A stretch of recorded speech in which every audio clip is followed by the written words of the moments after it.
Agora, oficialmente, bom dia a todos. De Brasília, 8h34.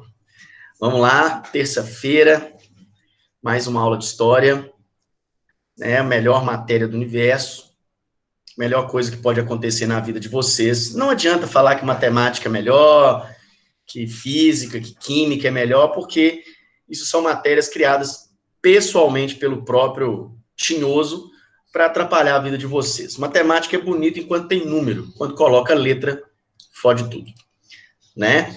Então, vamos para a história, que é a matéria criada por Deus e levada adiante por Jesus. Amém? Amém nós todos. Vamos lá. Fazendo a apresentação aqui, vamos dar continuidade, Guerra Fria. Matemática não é bonita nunca. Também acho, concordo. Né? Concordo. Então, vamos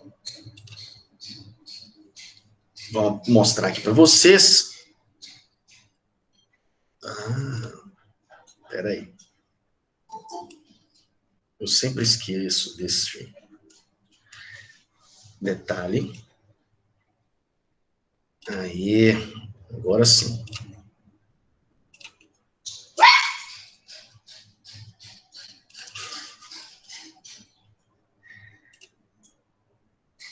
Vamos lá, galera. Começando com tudo agora, tá? Eu havia mostrado essas imagens para vocês na semana passada, né? Do momento do final do governo Khrushchev, que é esse homem que está aqui ao alto à direita, né? O Khrushchev, Nikita Khrushchev, ele vai substituir o Stalin, que morre em 1953, né? Então ele é o secretário-geral do Partido Comunista e ele vai ser, então, o presidente / ditador da União Soviética. E o Khrushchev, ele vai levar a um processo da denominada coexistência pacífica, tá? Eu acho que eu falei isso aqui com vocês no slide anterior, em que ele vai denunciar os crimes do Stalin, né? Vai ali mostrar tudo aquilo que o George Orwell mostrou nas suas distopias, né? 1984, a Revolução dos Bichos, ele mostrou ali de maneira, como que fala, ficcional, né? Fazendo ali uma analogia ali ao governo stalinista, ao regime stalinista. O Khrushchev, ele simplesmente vai lá e joga tudo, né? Joga toda a merda no ventilador. E tenta se aproximar do Ocidente, né? Com alguns processos ali bem tensos, que vão culminar, inclusive, em 62, no momento mais tenso, talvez o momento mais tenso da história da humanidade, que foi a crise dos mísseis, né? Quando a União Soviética enviava mísseis para Cuba, mísseis de médio e de longo alcance, com ogivas nucleares, e os Estados Unidos descobrem e vão tentar evitar que esses mísseis sejam instalados em Cuba. Alguns já estavam instalados. E aí você tem 13 dias de muita tensão, que vai levar à negociação entre os dois líderes, né? O Khrushchev e o John Kennedy, tá? Para evitar ali uma guerra nuclear. Acontece que em 64, né? Em 63 tem a assinatura de um acordo para evitar testes em áreas abertas, testes nucleares em áreas abertas. Só que essa coexistência pacífica levada a cabo, levada adiante pelo Khrushchev, cedendo ali a algumas demandas do Ocidente, ela vai levar a um descontentamento muito grande da ala mais conservadora, né, do Partido Comunista Soviético, daquela ala mais belicista, né, anticapitalista, anti-ocidente, que era liderada pelo Leonid Brezhnev, que é esse homem com estas sobrancelhas maravilhosas aí. Tá? Então, o Brezhnev, né, com auxílio de outros membros do Partido Comunista, eles vão destituir o Khrushchev do cargo e o próprio Brezhnev vai assumir, então, o comando da União Soviética. A gente volta aqui 4 anos, vai para 1960, porque a gente tem no governo Khrushchev um rompimento da União da China, né, comunista, a China do Mao Tse-tung, com a União Soviética do Khrushchev. A China não deixa de ser socialista, a China ela não vai debandar, né, se bandear ali para o bloco capitalista, vai se manter comunista sob o comando do Mao Tse-tung, mas contrário às medidas liberalizantes do Khrushchev, você tem esse rompimento sino-soviético. Então, a China também não é apenas esse descontentamento com o rompimento, essas medidas do Khrushchev, que faz com que a China rompa com a União Soviética. A China, um país também de, né, tamanho ali continental, população gigantesca, a China vai tentar se colocar como protagonista na geopolítica internacional, né? Então, assim, a China, ela não é a potência que ela é agora, tá? Isso é inegável. Na década de 60 e na década de 70, a China era simplesmente um grande mercado consumidor e produtor agrícola, principalmente de arroz, tá? Um grande exportador de arroz e um grande mercado consumidor de produto industrializado. A China não era essa potência que ela é hoje. A China ela passa a ser essa potência econômica, política, a partir da morte do Mao Tse-tung e da chegada ao poder do Deng Xiaoping, ali na década de 70, por volta de 1976, 79 ali. O Deng Xiaoping, ele vai fazer uma série de medidas de abertura econômica, inserindo a China no denominado, na denominada economia de mercado, em que a China ela vai ter uma política econômica liberal, mas politicamente ela é fechada. Ela é uma ditadura socialista, tá? Mas economicamente ela vai comercializar com todos os países do mundo. Ela né, vai se tornar uma economia de mercado. Bom, voltando então, os chineses, por não serem essa potência econômica, política, vão sofrer inicialmente com o rompimento. A União Soviética ela é uma potência absurdamente superior à China, ou ela rivaliza com os Estados Unidos, e aí os Estados Unidos fazem uma jogada sensacional com Richard Nixon, que era o presidente na época, que o Nixon ele vai fazer uma mudança no Conselho de Segurança da ONU com o apoio dos outros países capitalistas. Então, o Conselho de Segurança da ONU, como eu disse, são 25 países, 20 membros rotativos no Conselho de Segurança, então eles vêm e vão, e 5 membros permanentes com poder de veto. Tá? Então, como é que vai funcionar isso?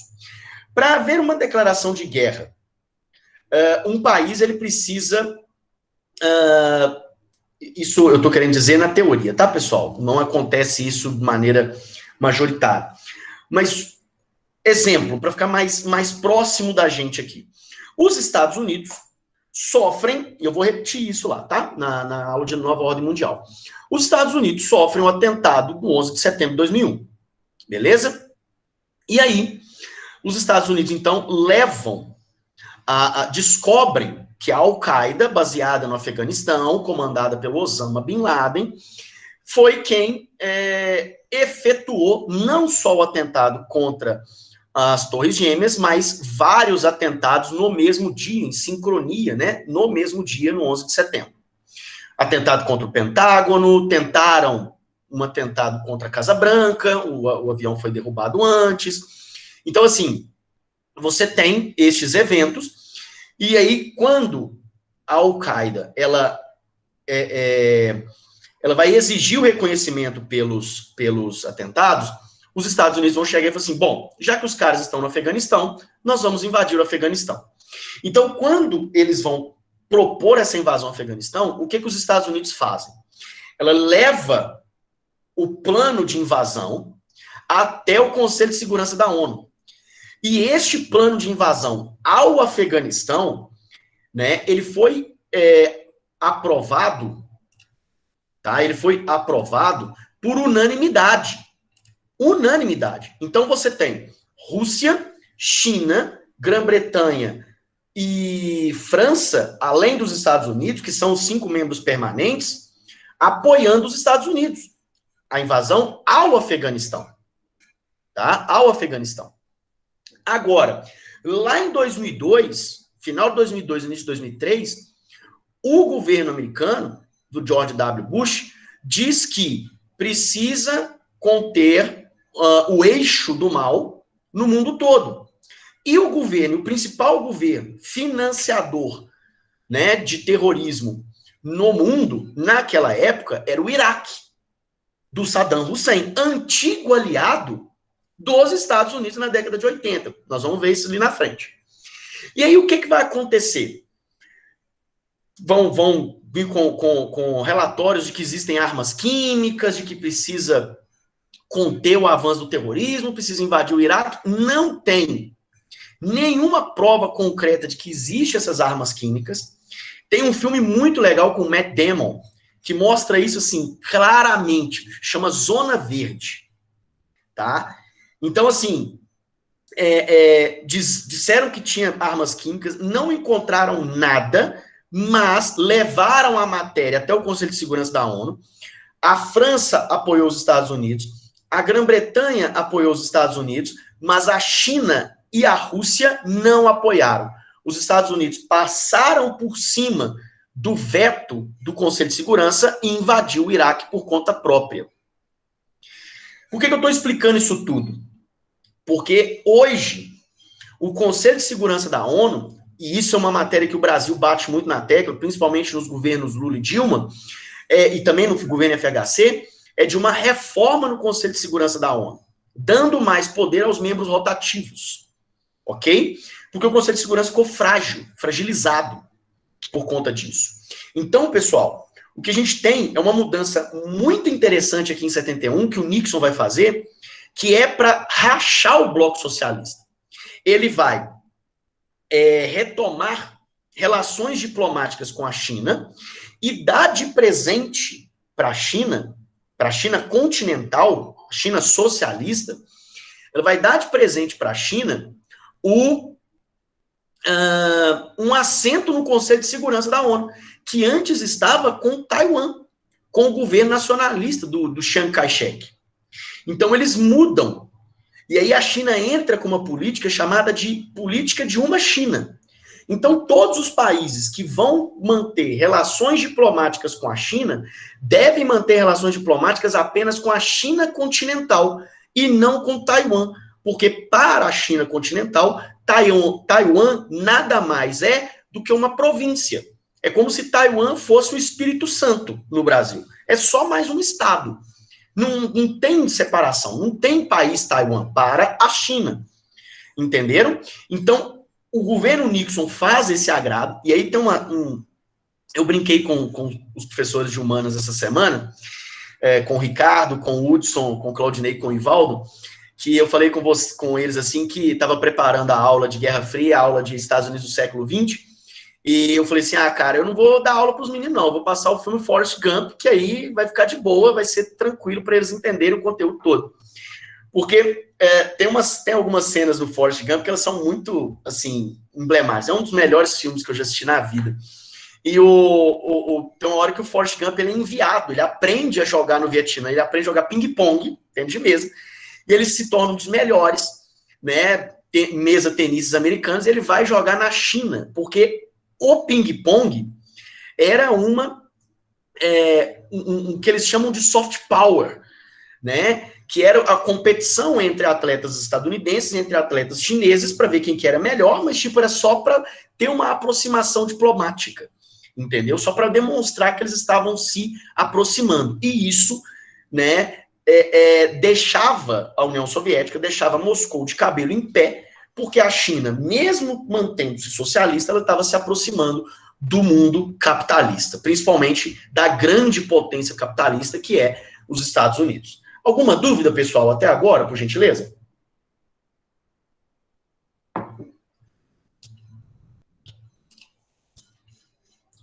Gente, bom dia. Não? Nenhuma? Então vamos prosseguir. Beleza. Então tá, vamos falar então do governo Brezhnev. Brezhnev que vai governar de 64 até 82, beleza? Então, quando o Brezhnev morre, eu já tinha 1 ano de idade, tá? A gente tem uma nova relação entre os países estrangeiros, com os países estrangeiros, perdão, e com os membros da Cortina de Ferro, beleza? Essa relação, essa nova relação com os países estrangeiros e com os países membros da Cortina de Ferro, ela vai ser denominada de doutrina Brezhnev, tá? E como é que vai funcionar essa doutrina Brezhnev? Tá? Enquanto você tem um Khrushchev buscando uma coexistência pacífica com os países estrangeiros, denunciando as atrocidades de Stalin para com os soviéticos e os membros da Cortina de Ferro, o Brezhnev, ele vai fazer o quê? Voltar a uma política de demonstração de poder para com esses países. Então, todo ou qualquer país que... Eu gosto muito de usar essas palavras mais poéticas, assim, mas é interessante. Todo ou qualquer país da Cortina de Ferro que experimentou qualquer brisazinha de liberdade durante o período Khrushchev, ela vai tentar se soltar das amarras, né, da influência soviética. E aí, o Brezhnev vem e simplesmente corta essa brisazinha. Ela corta as asinhas dos países membros da Cortina de Ferro. Então, por exemplo, na Tchecoslováquia, em 1968, vai acontecer um evento em que o presidente do Partido Socialista Tcheco, tá? Não me recordo, deixa eu ver aqui o nome dele. Deixa eu ver aqui, ó. Alexander Dubček. Tá? Alexander Dubček. Ele assume o poder, ele é o escolhido, né, pelo Partido Socialista para comandar a Tchecoslováquia.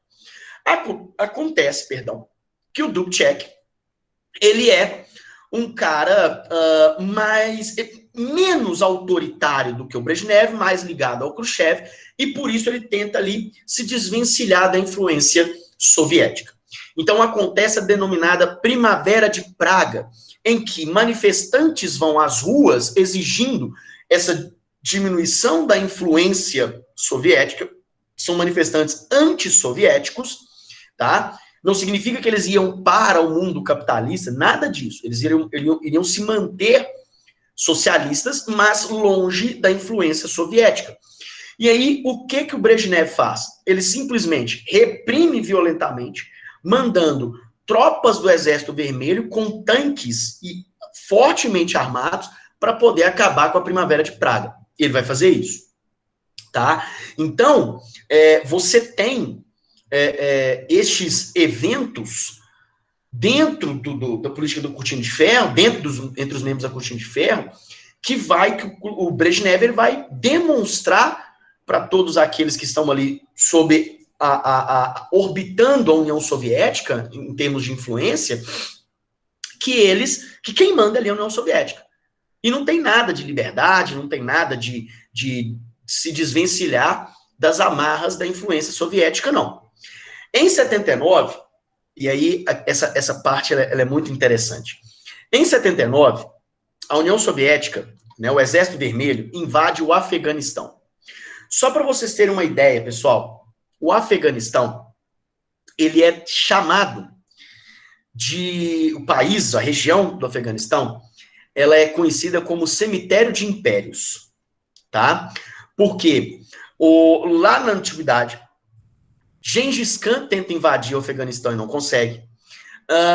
Você tem, no período contemporâneo, início do período contemporâneo, a Inglaterra, o Império Britânico, invadindo o Afeganistão e perdendo, assim, vergonhosamente para os afegãos. E depois você tem a União Soviética invadindo em 79 o Afeganistão e tomando um pau, tomando porrada com ajuda estadunidense. E em 2002, você tem, né, 2001 para 2002, os Estados Unidos invadindo o Afeganistão e com homens até lá, fazendo com que o Donald Trump, presidente estadunidense, ele tenta costurar um acordo com o Talibã, que é um partido fundamentalista islâmico do Afeganistão, criado ali a partir da Al-Qaeda também, lá no idos da década de 80, e os Estados Unidos, que lutaram contra o Talibã, estão tentando fazer um acordo com eles para que os Estados Unidos saiam, tirem os seus últimos homens do Afeganistão e entreguem o Afeganistão para lá, entendeu? Então, assim, não tem o que fazer ali, já estão apanhando também. Você pode pensar assim, Bernardo, mas os caras venceram, Osama Bin Laden foi morto e tal. Mas a Al-Qaeda ainda existe, com menos importância do que antigamente. Por conta da invasão ao Afeganistão e da invasão ao Iraque, surge o Daesh, o Estado Islâmico, mas esse é assunto para a nova ordem mundial, tá? Não é para agora. Mas vamos voltar aqui. Em 79, a União Soviética, o Exército Vermelho, invade o Afeganistão com um projeto de impedir o crescimento do islamismo, tá? Então você tem repúblicas soviéticas ou outros países próximos à União Soviética que têm maioria muçulmana. Então o Afeganistão, ele não era uma república da União Soviética, mas orbitava ali em torno da União Soviética. Mas você tem, por exemplo, o Quirguistão, Azerbaijão, o Uzbequistão, Tajiquistão, Turcomenistão, todos esses países da Ásia Central, eles são países de maioria islâmica, tá? Então, como nós temos uma política criada pelo Stalin de um Estado completamente laico e antirreligioso, inclusive, você tem a tentativa por parte do governo Brezhnev de enfraquecer, tá, o islamismo nestas repúblicas islâmicas. Tá? Então, diminuir a influência da religião islâmica e aumentar a influência do socialismo soviético nestes países. O Afeganistão vai receber ajuda dos Estados Unidos, através da CIA, para conter o avanço soviético.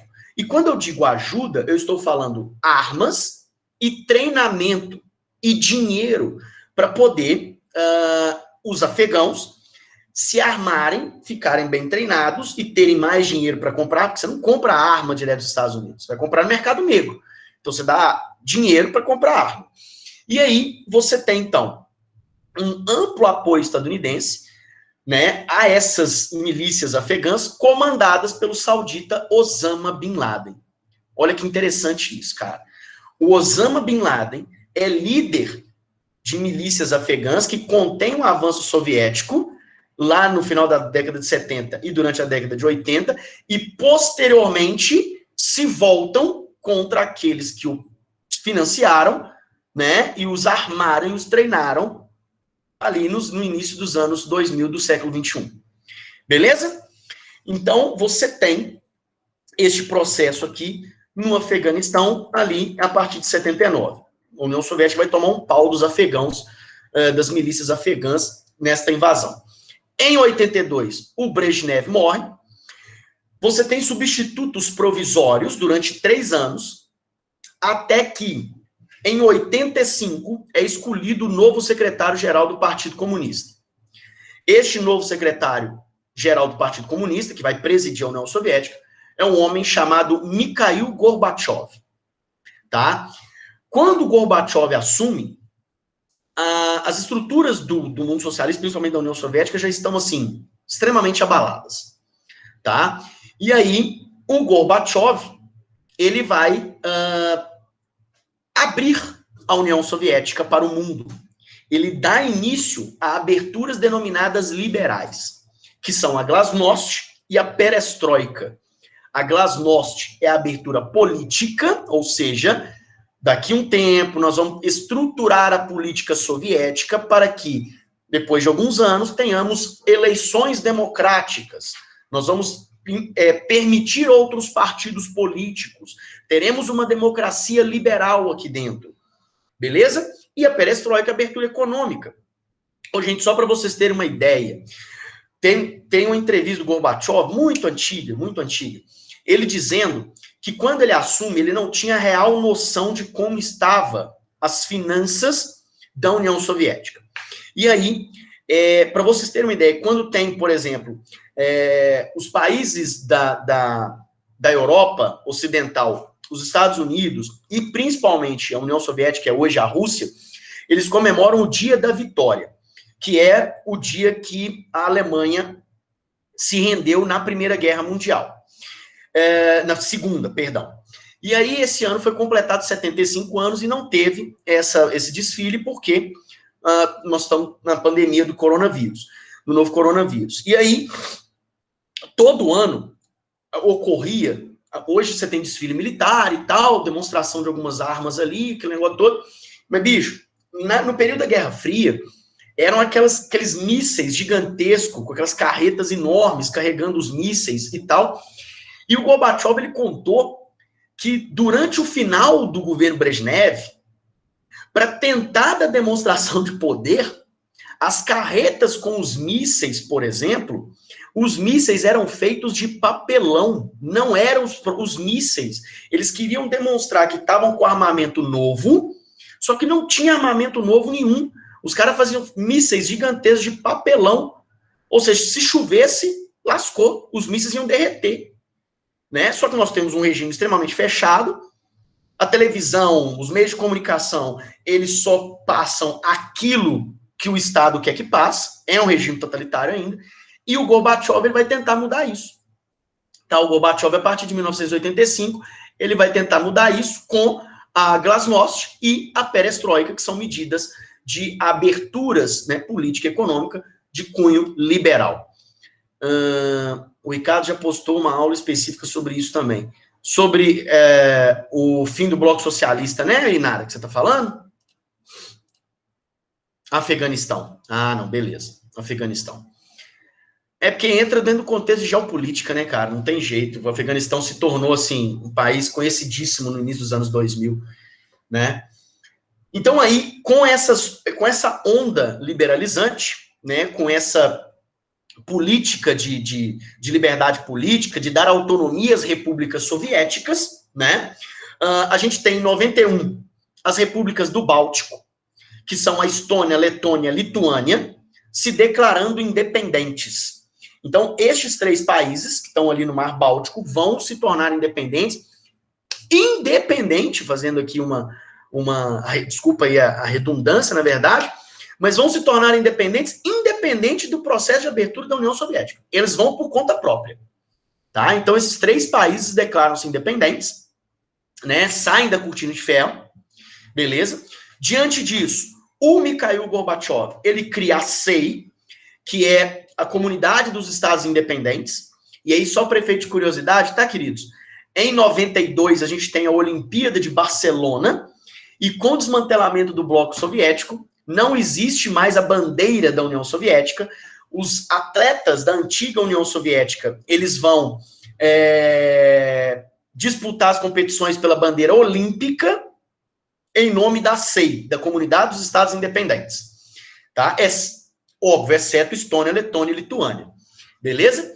Então, a SEI, ela inicialmente serve para inserir as repúblicas soviéticas no mundo capitalista. Porque está acabando o socialismo ali. Então, vai inserir ela no mundo capitalista. E no Natal de 91, ou seja, no mesmo ano, o Gorbachev anuncia em rede nacional a extinção da União Soviética. Então, no Natal de 1991, o Gorbachev oficializa o fim da União Soviética. Então, acaba a União das Repúblicas Socialistas Soviéticas, temos o fim do Bloco Socialista e, consequentemente, da Guerra Fria. Bacana? Aqui, nós temos 2 homens importantes no processo de reestruturação.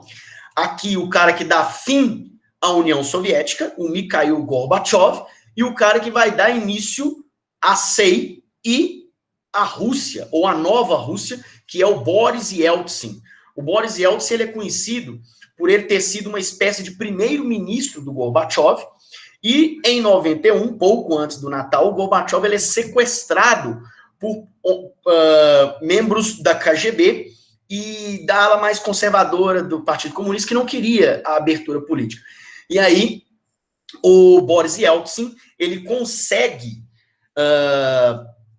libertar o Gorbachev, né, prender os dissidentes e mantém ali o processo de reabertura.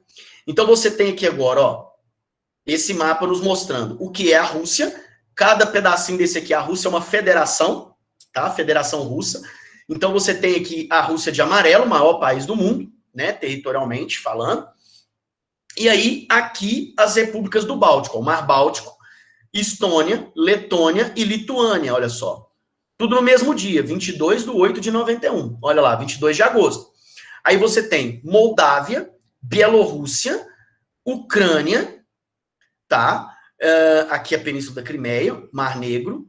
Aí você tem a Geórgia, tá? A Armênia, o Azerbaijão. E aí as repúblicas aqui, ó, que eu mostrei para vocês, da Ásia Central, olha só. Opa, perdão. O Afeganistão aqui embaixo. E aqui as repúblicas islâmicas, que eu falei para vocês, ó. Cazaquistão, Uzbequistão, Turcomenistão, Tadiquistão, Quirguistão. Tá? Então, são países aqui que são de maioria islâmica, da Ásia Central, o Mar Cáspio, tá? Inclusive, algumas semanas atrás, estava tendo uma treta, iniciou-se um confronto entre a Armênia e Azerbaijão, por um território fronteiriço aqui, tá? Nagorno-Karabakh, e a Rússia mediou o fim do confronto, porque são duas ex-repúblicas dela, e ela não quer nenhum tipo de confronto no quintal dela. É ela que manda, tá bom? Bom, pessoal, aqui, entre o fim da década de 80 e o início da de 90, nós temos vários países da cortina de ferro dando início aos seus projetos de emancipação política, né? Países que não faziam parte da União Soviética, mas eram da cortina de ferro. Então, a gente tem a Polônia, por exemplo, o Solidariedade, que é um sindicato de trabalhadores comandado por um sindicalista chamado Lech Walesa, perdão. Eles organizam uma série de manifestações e em 90 a influência soviética ela simplesmente cai a partir desse projeto de solidariedade de manter o povo nas ruas, e depois o Walesa, ali mesmo em 90, ele é eleito o primeiro presidente da Polônia pós-cortina de ferro. Tá? Hoje, a Polônia ela é comandada pelo Andrzej Duda, que é um partido de direita, tá? Direita conservadora, anti-União Europeia, inclusive ele foi reeleito no mês passado. A Hungria, o Partido Comunista vai ser dissolvido, e aí os comunistas se alinham à social-democracia, beleza? Então, continuam socialistas, mas são adeptos da democracia, beleza? Não são tão radicais. São vencidos nas eleições de 90, mas vão iniciar um processo de revezamento de poder com a centro-direita, exceto nos últimos anos, em que era um partido de extremo de centro-direita, mas se tornou um partido mais à direita no espectro político húngaro, e o Viktor Orbán é o primeiro-ministro da Hungria, já tem um tempo, e tem acumulado mais poder a cada ano que passa. Inclusive, ele fez mudanças na Constituição húngara, em que, durante a pandemia, ele tem poderes totais sobre a política húngara. Inclusive, utilizando a pandemia como desculpa, ele proibiu o casamento, a união civil entre pessoas do mesmo sexo, e que era previsto na Constituição. A Tchecoslováquia... em 89, uma série de manifestações ocorrendo no país, as chamadas Revolução de Veludo, beleza? O Alexander Dubček, que foi retirado do poder lá em 68 pelo Brezhnev, ele retoma ao poder, ele volta ao poder em 89. Em 93, então você tem ele como líder da Tchecoslováquia, mas em 93... o parlamento tchecoslovaco vai aprovar a divisão do país. E aí você tem o país Tchecoslováquia transformando-se em dois países, no caso, a República Tcheca e a Eslováquia, beleza? E desde então, são países aí separados. E o mais legal, na minha modesta opinião, é a Romênia. O Nicolae Ceausescu, ele reprime violentamente as manifestações a favor da abertura política na Romênia. Soldados rebeldes vão confrontar o exército, né, as tropas do governo. Na verdade, membros do exército, o exército se divide em rebeldes e tropas do governo. Os rebeldes vencem esses confrontos com as tropas do governo. O Ceausescu, ele vai ser preso junto com a sua esposa e fuzilado em praça pública, dando fim a governo ditatorial socialista na Romênia. Tranquilos? E aí, tudo bem que foi em 89, foi antes, mas a gente tem o símbolo máximo, talvez, do socialismo caindo, literalmente. O Erich Honecker, que é o líder da RDA, da República Democrática Alemã, da Alemanha Oriental, ele afirmava que o socialismo alemão não acabaria, seria um socialismo de 1000 anos, repetindo a frase de um outro camarada lá na década de 30, só que da extrema-direita. As manifestações elas vão se intensificando dos dois lados da Alemanha. Então, alemães ocidentais exigindo a derrubada do muro e alemães orientais exigindo a derrubada do muro e a reunificação da Alemanha.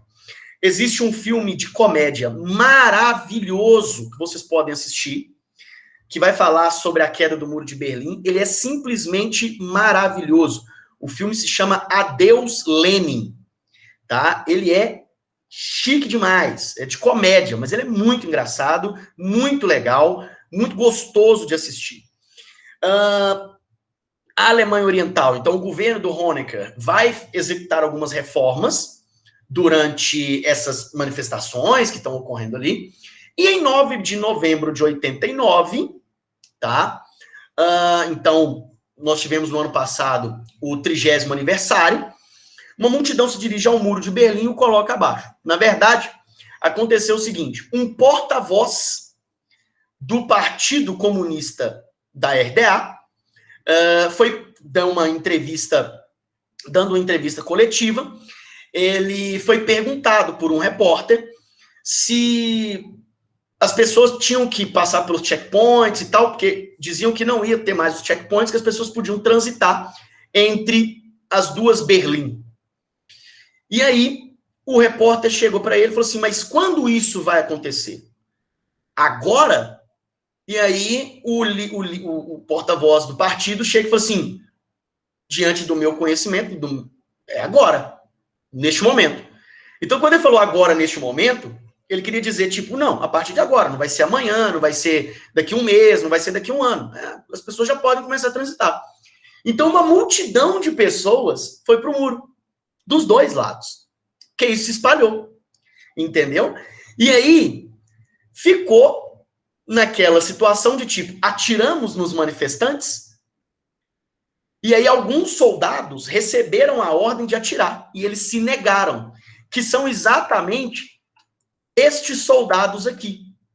E aí, o lado ocidental derruba o muro e encontra esses caras aqui prontos para deserção.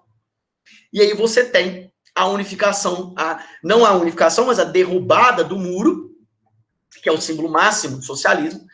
E em outubro de 90, você tem a reunificação da Alemanha. Então, 11 meses depois da derrubada do muro, você tem eleições, né, na Alemanha, e a população alemã, ela decidiu pela reunificação, e o primeiro-ministro da Alemanha Ocidental, o Helmut Kohl, ele é escolhido como primeiro-ministro de toda a Alemanha. Beleza?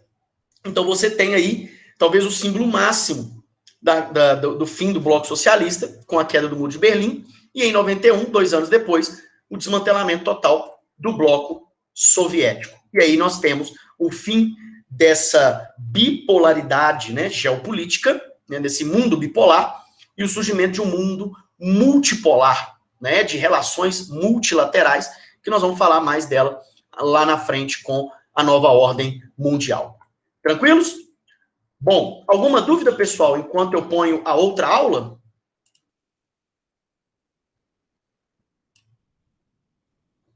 Gente, bom dia. Tá de boa, tá de boa. De boa? Então tá, então pera aí.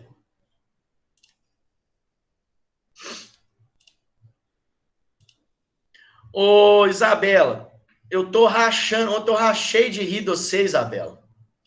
Não só de você, né? Mas de todas as meninas do Brasil que caíram na conversinha fiada da mulher no Instagram, que foram responder o quiz, e depois eu vi você no Twitter, enfia o e-book no cu. Ô, bicho, a mulher conseguiu enganar o país inteiro.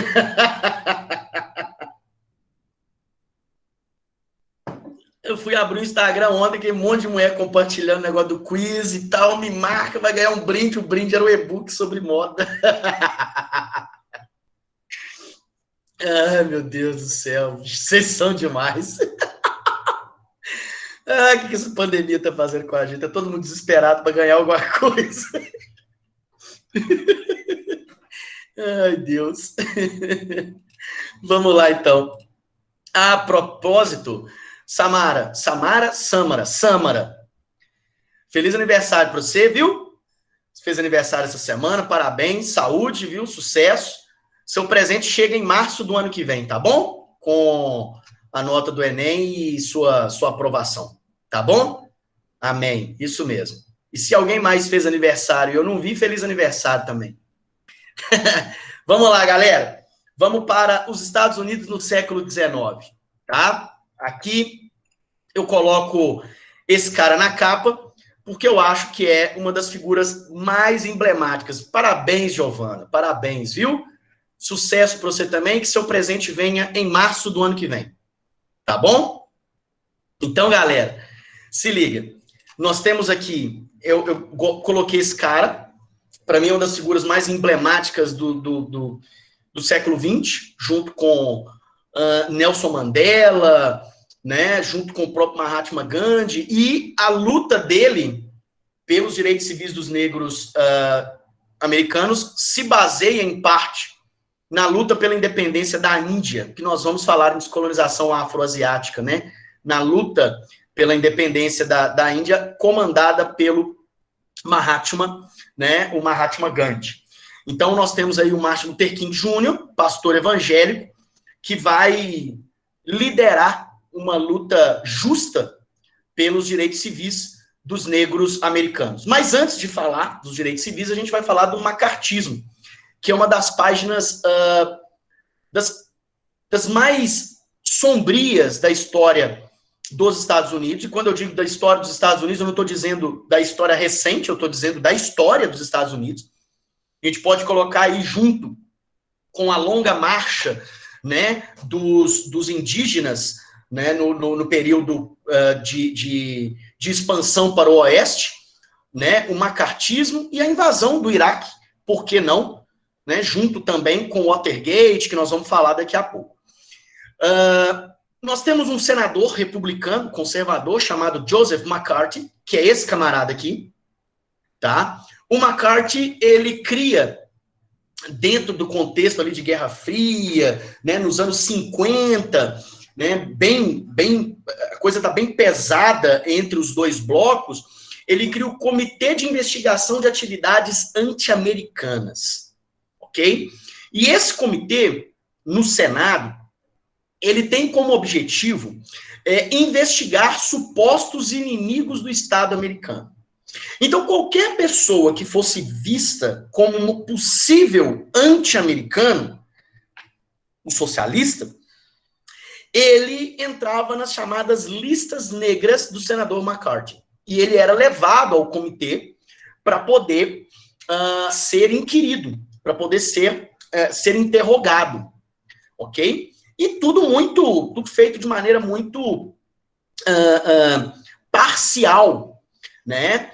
E nós temos vários atores que vão sofrer, atores, cientistas, pessoas comuns, né? Vão sofrer na pele essa caça às bruxas do senador McCarthy e do Comitê de Investigação de Atividades Anti-Americanas. Eu gosto de citar dois exemplos, tá? O primeiro, o Charles Chaplin, que era um social-democrata, né? E ele criticava o senador McCarthy. Ele já não era um ator muito, não vou dizer conhecido, ele é reconhecido em qualquer lugar. Mas o que eu estou querendo dizer é que o Charles Chaplin ele trabalhava mais com produção e direção de filmes do que propriamente como ator. Ele vai na Suíça para poder receber um prêmio e o senador McCarthy disse que ele estava sendo investigado e por isso ele não podia viajar e caça o passaporte do Charles Chaplin. Então, o Charles Chaplin não pode entrar nos Estados Unidos porque ele não tem, o passaporte dele é inválido. Ele, então, decide nunca mais pisar nos Estados Unidos, ele vai morar na Europa, tá? Mora na Europa a vida toda, só que ele quebra a promessa ali na década de 70, se eu não me engano, 80, quando ele recebe um Oscar pelo conjunto da obra, né? E aí ele vai nos Estados Unidos, pedem desculpas ao Chaplin, mas ele não volta a morar nos Estados Unidos. E o caso mais emblemático é de Ethel e Julius Rosenberg, que são um casal de físicos, né? Na verdade, o Julius é o físico e a Ethel, ela é mais uma assistente do Julius. O Julius, ele trabalhava no projeto Manhattan, lá na década de 40, que chega até a bomba atômica. Só que aí, não sei se vocês vão se lembrar, mas eu falei na aula passada que em 45 você tem a bomba atômica americana sendo explodida. Em 49, a bomba soviética. Em 55, a bomba de hidrogênio, né, americana. Em 57, a bomba de hidrogênio soviética. O Julius, ele vai ser perseguido pelo comitê, junto com a esposa. Ele assume toda a culpa, tá? Tentando preservar a esposa, mas diante de toda a perseguição, opinião pública pedindo para pelo menos preservar a mulher, já que o homem ali, o Julius, ele assumiu toda a culpa, dizendo que a mulher não sabia de nada e tal. Mesmo assim, o senador McCarthy e o comitê de investigação de atividades anti-americanas decidem pela penalização dos dois, né, com a sentença de pena de morte pela cadeira elétrica. Então, acusados de vender segredos para os soviéticos, os dois são eletrocutados na cadeira elétrica. E depois de muito tempo, descobriu-se que realmente a Ethel Rosenberg não tinha absolutamente nada a ver com o caso, né, e isso desmoralizou o senador McCarthy, além dele acusar membros do alto escalão militar, ou seja, generais de alta patente do exército, da marinha, né, da Força Aérea Americana. Ele começa a cair em descrédito, né, e ele perde poder político. O Comitê de Atividades Anti-Americanas perde poder, né, perde relevância, e o McCarthy não consegue se reeleger, ele não consegue a reeleição e morre anos depois, vítima do alcoolismo, tá? Então, a gente tem essa página bem sombria da história americana, que é retratado num filme também muito legal, com George Clooney, chamado Boa Noite, Boa Sorte. Na listinha que tá lá no Canvas, que eu mostrei para vocês, que tá, né, para todo mundo, tem esse filme lá também, né, o Boa Noite, Boa Sorte. Beleza? E aí a gente entra na luta pelos direitos civis. Essa situação é bem interessante porque, assim como no Brasil, a abolição da escravatura no fim do século XIX, lá nos Estados Unidos, em 1863, ela não acaba com o racismo. Tá? A mesma coisa aqui. Aboliu a escravidão, nós não deixamos de ser racista. Né? A gente continuou racista. Beleza? Em alguns estados, como os Estados Unidos é uma federação que funciona dentro dessa política federalista, mesmo dos estados terem muita autonomia, em alguns estados dos Estados Unidos, principalmente no sul, né, o antigo sul escravocrata latifundiário, né, as políticas de segregação elas eram institucionalizadas, queridos. Então, nas constituições dos estados do sul, por exemplo, o Alabama, o Tennessee, Pensilvânia, né, a Geórgia, Flórida. Então, esses estados mais ao sul, Louisiana, a segregação ela é institucionalizada, ela está na Constituição. Existem escolas para negros, existem escolas para brancos, existem bebedouros, ônibus, bairros, né? Então, assim, carros, determinados carros não podem ser vendidos para pessoas negras. Então, isso era muito comum, era institucionalizado mesmo, né? Então, 100 anos depois, tá, da abolição da escravatura, é que a população negra vai conquistar vários seus direitos civis. Direito a voto, o direito à isonomia salarial, o direito a ter a mesma qualidade de ensino, as mesmas qualidades de serviços públicos que os brancos, né? E eles só vão conquistar isso após muita luta contra a opressão branca. E o Martin Luther King, ele tem um papel central nesse processo junto com a Rosa Parks. Né? E na prova de 2018 caiu uma questão dos dois, né? Que é a foto do ônibus e a foto da Rosa Parks, que vai falar sobre o movimento dos direitos civis. Né? Então, eles vão liderar manifestações pacíficas, ele já liderava manifestações pacíficas no Alabama, que era o estado dele. E aí, com o caso da Rosa Parks, é que a coisa ganha notoriedade.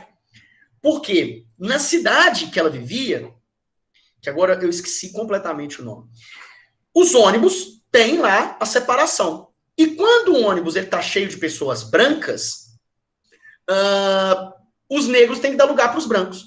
E ela trabalhou o dia inteiro, com as pernas doendo, cansada. Falei, vou dar lugar para branco não, bicho. E não deu. O motorista para o ônibus, pede ela para sair e ela não sai. Ela vai ser presa por isso. Presa. E aí, o que o Martin Luther King faz? Ele compra essa briga e começa a exigir que a população negra, que é a maioria que utiliza o transporte público na cidade, eles vão boicotar o transporte público.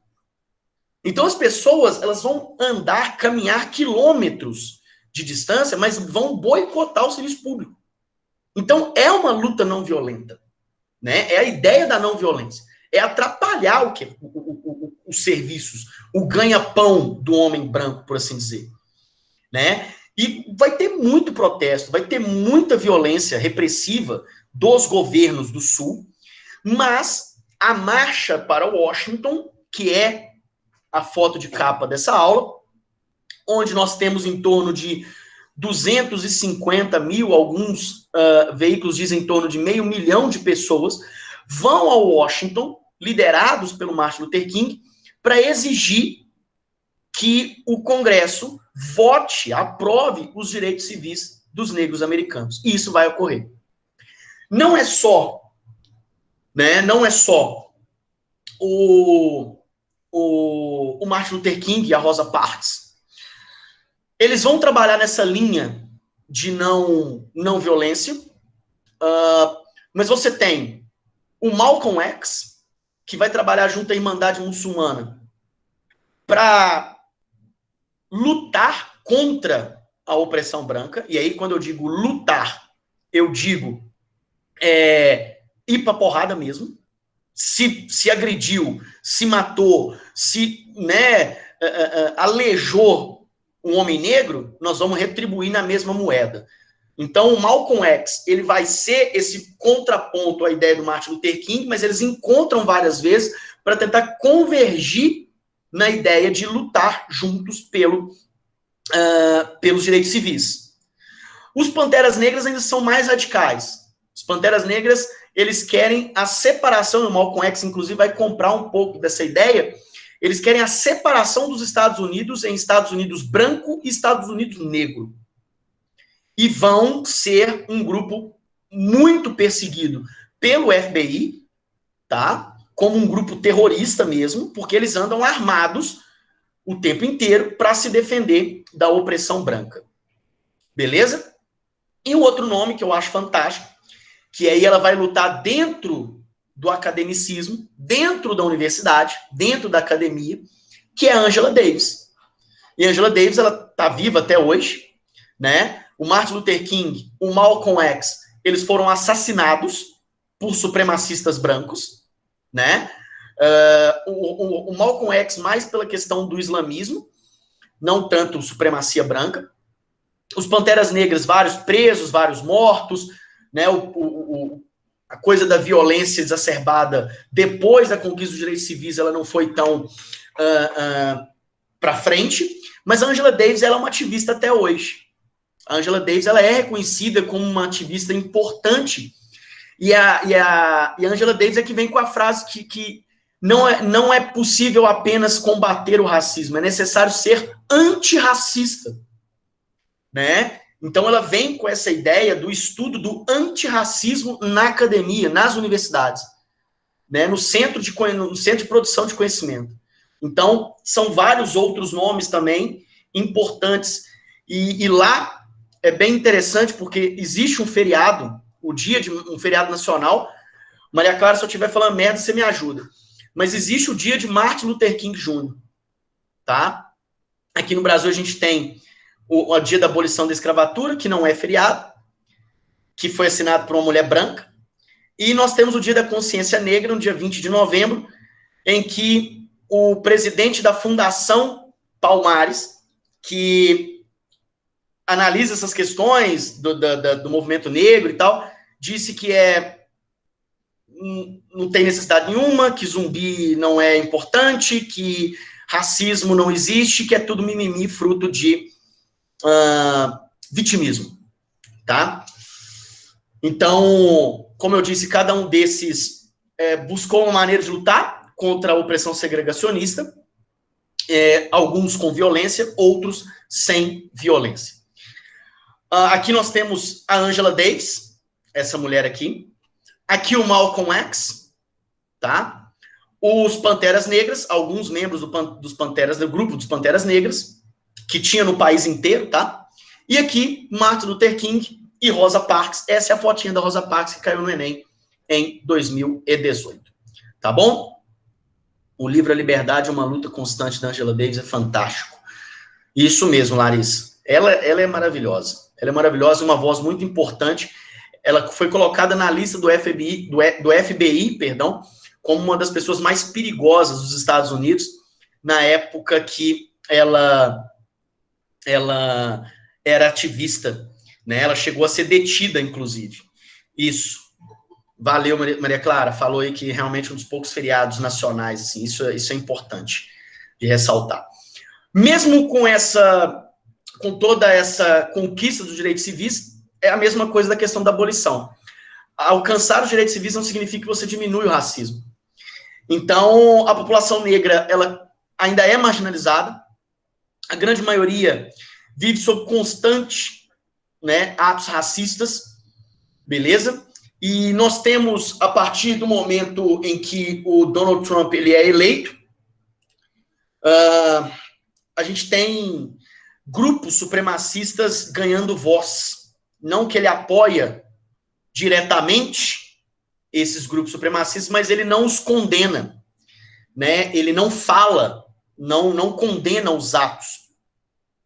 Em 1992, a gente teve um caso muito interessante, vocês não eram nascidos ou eram muito pequenos, a gente teve o caso do Rodney King, em Los Angeles, em que policiais, depois de deterem o Rodney King, que é um motorista de táxi, eles vão agredi-lo violentamente, com coronhadas e cacetetes, chutes, socos, a ponto do cara ir para o hospital. E foi tudo filmado e depois levado às redes de televisão. Isso eclodiu algumas manifestações. Tem uma das cenas absurdas, assim, que tem um bloqueio numa autoestrada em Los Angeles e um motorista de caminhão branco, ele passa por cima desse bloqueio, os manifestantes conseguem parar a carreta, eles vão tirar o caminhoneiro de dentro do caminhão e vão, assim, moer o cara na porrada. Vão agredir, vão espancar ele a ponto de alguém chegar a pegar uma pedra, tacar na cabeça do cara. Não, o cara não morre, mas isso correu o mundo inteiro, né? E aí a gente tem agora, nesse ano, 2 casos que estão ainda são importantes no contexto de entender a luta da população negra pelo fim do racismo, ou pela igualdade de relações interpessoais ali, porque eles têm direitos, como o direito ao voto, como o direito à participação política e tudo, mas ainda existe um racismo muito forte nos Estados Unidos. Então você tem o caso George Floyd, em Minneapolis, né? E o caso Breonna Taylor, né? O caso Breonna Taylor, ele ficou famoso com o Lewis Hamilton, quando ele ganha uma corrida de Fórmula 1, e ele vai com uma camisa pedindo a prisão dos policiais que mataram a Breonna Taylor, né, em Louisville, no Kentucky. E Minneapolis fica no estado de Minnesota, e aí todo mundo viu as imagens do George Floyd sendo, por 8 minutos e 46 segundos, sendo sufocado por um policial. Né? E ele pedindo, falando que não conseguia respirar, pedindo para respirar, e ele não conseguia. E ele acaba morrendo depois.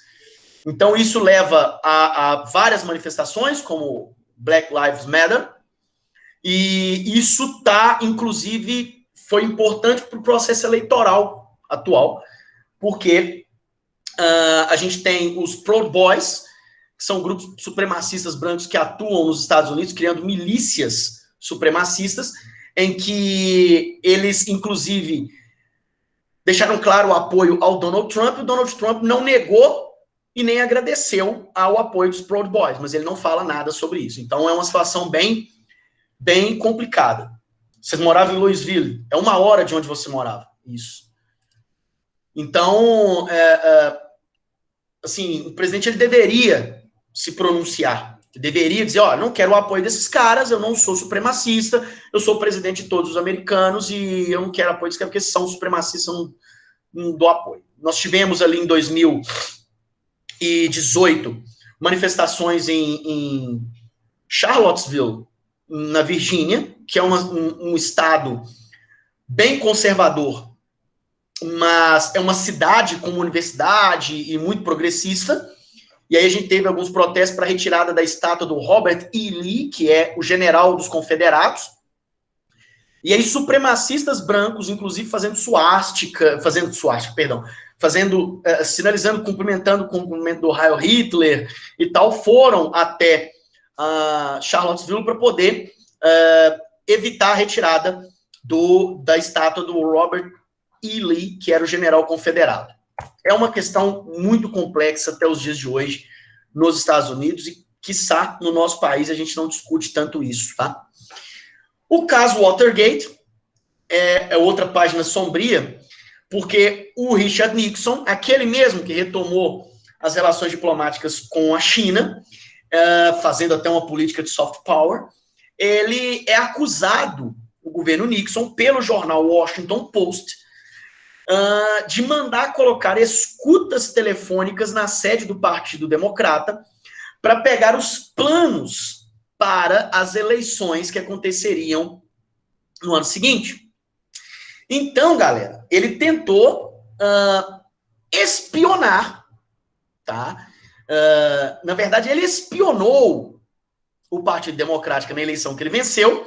Essas escutas estavam ainda dentro do escritório do Partido Democrata em Washington e foram descobertas. O Washington Post foi a fundo e descobriu que, na verdade, as escutas foram colocadas por membros do Partido Republicano. O Nixon foi diretamente imputado e, pela primeira vez na história, o Congresso cria uma comissão para apurar as denúncias, confirma todo o esquema e o Nixon, ele é, como eu disse, diretamente imputado. Pela primeira vez na história política dos Estados Unidos, um processo de impeachment, ele é aberto contra um presidente.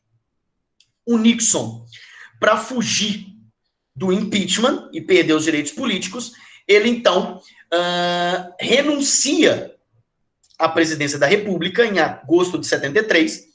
E aí, como eu disse, pela primeira vez na história, um presidente sofre um processo de impeachment que é paralisado por causa da sua renúncia. Pela primeira vez na história, um presidente renuncia. Ele é o primeiro e único presidente da história dos Estados Unidos a renunciar ao seu mandato. A Ku Klux Klan, Isabela, ela já existia antes, tá? Ela já existia antes, mas ela vai crescer a partir de agora. Tá? Ela cresce a partir da luta pelos direitos civis dos negros americanos, tá bom? Então, é um contraponto à luta da população negra na época. Beleza? Por nada, vamos lá. Então, aqui, ele é o primeiro presidente que sofreu esse processo de impeachment e renunciar na história, como eu disse para vocês. Amém? Esse caso, o caso Watergate é um caso muito louco, assim. Muito doido, assim. Assim, é roubar para ganhar na tora, assim, né? De vencer os caras buscando espionar quais as técnicas, as táticas eleitorais que eles tinham. A década de 80, ela vai ser... O Gerald Ford, ele, vice-presidente do Nixon, assume, e aí depois ele é vencido pelo Jimmy Carter, que é democrata. O Jimmy Carter, ele é considerado um presidente fraco, tá? Porque ele é mais pacifista. Tá? Ele não é um cara ligado ao belicismo comum ali da política americana. E aí ele assume, o Ronald Reagan vence as eleições em 1980 e assume em 81. Ronald Reagan, que é um ex-ator de Hollywood, que, inclusive, no período do macartismo, ele denunciou colegas de Hollywood. Tá? Então, ele denunciou colegas para o Joseph McCarthy. Ele era democrata e depois ele se tornou republicano. E ele é um cara reconhecido nos Estados Unidos como o que alavanca o poder da direita americana nos Estados Unidos. Né? A direita anticomunista, a direita tradicional, né, estadunidense. O seu primeiro mandato, ele é conhecido ali por conseguir diminuir a inflação existente no país, consegue aumentar o número de empregos e gera uma certa recuperação econômica, o que leva, fácil, a sua reeleição em 84. Né? Então, ele vai para o seu segundo mandato. O Ronald Reagan, ele é conhecido pela implementação, né, do neoliberalismo nos Estados Unidos. Então, ele se junta com a Margaret Thatcher na Grã-Bretanha e o Pinochet no Chile para implantar o neoliberalismo em seus países, na política neoliberal em seus países, combatendo sindicatos, né, combatendo ali aquela política do welfare state existente até final da década de 70. O segundo mandato do Reagan, ele também vai ser um mandato ali interessante, mas com alguns escândalos. Entre 86 e 87, vai surgir o caso Irã-Contras. E aí eu vou explicar, primeiramente, o que está acontecendo no tópico lá embaixo. Desde 1980, nós temos uma guerra no Oriente Médio entre Irã e Iraque por um território fronteiriço. Beleza? Em 79, nós temos a Revolução Islâmica no Irã. E o Irã é um país persa, islâmico xiita, enquanto o Iraque é um país árabe e islâmico sunita, de maioria xiita, mas de governo sunita. Beleza? Enquanto o Irã, ele é governo xiita, população maioria xiita. Bom, então ocorre este confronto entre 80 e 88. Então o Iraque, comandado pelo Saddam Hussein, com apoio dos Estados Unidos, entra em guerra contra o Irã sem apoio dos Estados Unidos, sem relação nenhuma. Os Estados Unidos, para o Ayatollah Khamenei, ele é o grande Satã. Então você tem um caso absurdamente sombrio, que é o caso Irã-Contras. Como é que funciona isso aqui? O governo do Reagan, ele é acusado de negociar armas com o Irã, em detrimento, tá, do apoio dos Estados Unidos ao Iraque, contra o Irã na guerra Irã-Iraque. Eles não têm relações diplomáticas desde 79, mas o governo Reagan, através da CIA, negociava armas com o Irã. E aí, em troca de reféns estadunidenses presos pelo Irã. Então, eu te dou armas para lutar contra o Iraque, que eu apoio. Estão conseguindo entender o jogo político aí? eu apoio o Iraque contra você, Irã, mas eu vendo armas para você, no mercado negro, óbvio, para você libertar reféns estadunidenses. Aí, o Irã paga pelas armas, beleza? E o dinheiro arrecadado com essas armas vendidas para o inimigo do seu aliado será utilizado para financiar um grupo paramilitar na Nicarágua. Este grupo paramilitar é o Contras, o Exército Contras, porque na Nicarágua este grupo é um grupo de direita anti-sandinista. Sandinista, né, o governo do Daniel Ortega, que vem com uma política mais alinhada ao socialismo de esquerda.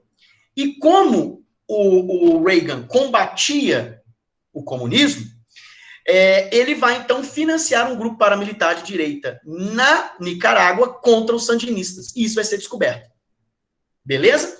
Então, isso vai ficar feio, a situação vai ficar pesada. O Reagan, ele chega a ter aberto contra ele um processo de impeachment, mas como ele tinha maioria tanto na Câmara quanto no Senado, isso não vai para frente, até porque nós temos um